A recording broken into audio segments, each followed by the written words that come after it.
القطاع الفلاحي ببلادنا يواجه إجهادا مائيا تضاعفت حدته خلال السنوات الثلاث الأخيرة.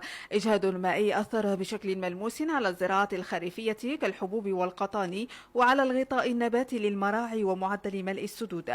وزير الفلاحة أكد في هذا السياق أن الزراعات الخريفية انخفضت ب31%، غير أن الأمطار الأخيرة من شأنها تحسين الوضعية الحالية والمستقبلية.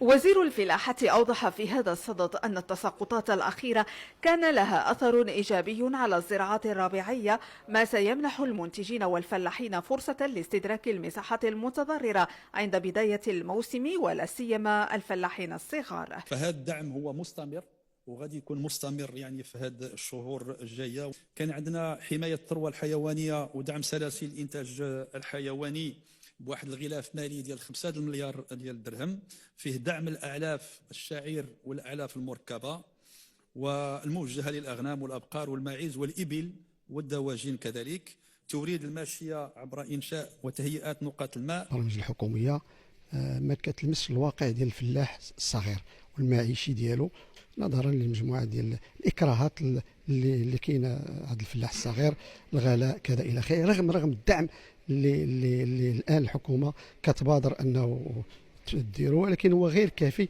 وعلاقة بالوضعية المائية الحالية، بلغت المساحة الإجمالية للزراعات الربيعية حسب المسؤول الحكومي 112 هكتارا، أي أكثر من 70% من البرنامج المسطر المتبقي له 3 أسابيع على انتهائه.